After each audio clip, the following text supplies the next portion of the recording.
5 ఏళ్ల భూములపై హారా అంటూ మరి చూస్తూ ఉన్నాం. 5 ఏళ్లలో భూముల రిజిస్ట్రేషన్లపై ఆరా, రిజిస్ట్రేషన్ శాఖ డీఐజీ నుంచి వివరాల సేకరణ, ప్రభుత్వ భూములు అన్యాక్రాంతం కాకుండా దృష్టి, ఫామ్ హౌస్ ఏర్పాట్లపై నజర్, రాజకీయ నేతలు ఎవరు, ఆఫీసర్లు ఎంతమంది, బినామీలను పట్టే పనిలో గవర్నమెంట్ అని తీయాలి. అది ఏ నాయకులైనా సరే, బీజేపీ కానీ కాంగ్రెస్ కానీ ఇంక ఎవరు నాయకులైనా. నిజంగా మనకు అవకాశం వచ్చినప్పుడు ఏం మీకు జీతం ఇస్తున్నాం, పుణ్యాన్ని చేస్తలేరు. మేమైనా నిరుద్యోగ సమస్యను ఎదుర్కొంటున్నాం కానీ మీకు ఇస్తున్నాం. 2.5 లక్షలు, 3 లక్షలు, 4 లక్షల రూపాయల జీతం ఇస్తున్నాం ఎమ్మెల్యేలకు. అందరం తెలుసుకోవాలి, మన పైసలే, మనం పన్నుల రూపంలో కట్టిన పైసలే ఇస్తూ ఉన్నాం.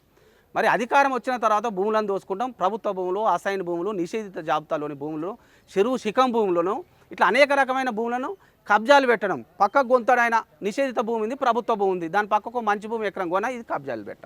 ఇది మంచి పద్ధతి కాదు. ఎవరు చేసినా ప్రజలకు ఎక్కడ వస్తుందికే కదా ప్రభుత్వ భూములను కాపాడుకోవాలి. పిల్లలు పెద్దగా అవుతారు, అక్కడ ఏమైనా అభివృద్ధి కార్యక్రమాలు చేసుకోవాలా గ్రామంలో, మండలంలోనూ. మరి అట్లా ముందుకు పోతే బాగుంటుంది కాబట్టి అట్లా ఉండాలి.